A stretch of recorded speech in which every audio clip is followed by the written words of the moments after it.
Bismillahirrahmanirrahim. Assalamualaikum warahmatullahi wabarakatuh. Perkenalkan, nama saya Muhammad Zakil Ab dengan NIM H0712111071. Pada kesempatan kali ini saya akan menjelaskan submateri dari System Development Lifecycle, metodologi pengembangan aplikasi, bahasa pemrograman, programming tools, and user computing dan implementation methodologies. Yang pertama, System Development Lifecycle. Siklus atau tahapan yang digunakan dalam pembuatan atau pengembangan suatu sistem informasi agar pengerjaan sistem berjalan secara terstruktur, efektif, dan sesuai dengan tujuan yang diinginkan. Tahapan SDLC ada 6. Yang pertama, planning. Yang kedua, analisis. Yang ketiga, design. Yang keempat, implementation and release. Kelima, testing and integration. Dan 6, maintenance. Model pengembangan SDLC ada 3. Yang pertama waterfall model, yang kedua V-shaped model, dan yang ketiga incremental model. Metode pengembangan perangkat lunak waterfall. Siklus atau tahapan yang digunakan dalam pembuatan pengembangan suatu sistem informasi agar pengerjaan sistem berjalan secara struktur, efektif, dan sesuai dengan tujuan yang diinginkan. Yang pertama, System Development Lifecycle, yaitu requirement, design, implementation, dan verification. Yang kedua, metode pengembangan perangkat lunak Agile. Yang ketiga, metode pengembangan perangkat lunak Scrum. Yang keempat, metode pengembangan perangkat lunak RAD.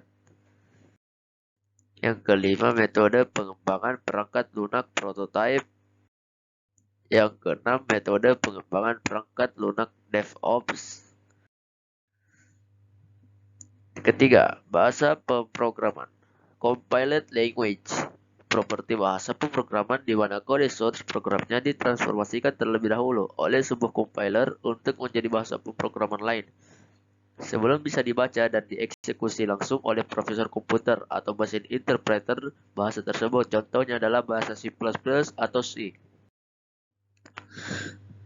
Kemudian ada interpreted language, yaitu properti bahasa pemrograman di mana kode source program dibaca dan langsung dievaluasi pada saat program dijalankan. Contohnya adalah Python, SQL, atau JavaScript.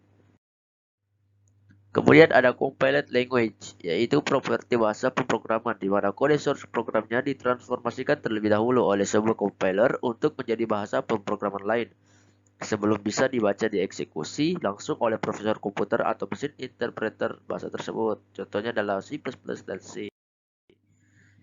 Kemudian ada procedural, yaitu menggunakan metode pemrograman dengan mengeluarkan perintah yang akan dieksekusi oleh komputer. Contohnya yaitu COBOL, BASIC, Pascal, dan Fortran. Adapun algoritma plus struktur data, yaitu sama dengan program. Kemudian ada object oriented. Paradigma ini menawarkan konsep modular, kemudahan digunakan untuk kembali dan kemudahan memodifikasi. Contohnya yaitu C++, Python, Java, dan lain-lain. Pengertian alat programming tools. Alat pemrograman atau alat pengembangan perangkat lunak adalah program komputer yang digunakan pengembang perangkat lunak atau untuk membuat, mendebug, memelihara, mendukung program dan aplikasi lain.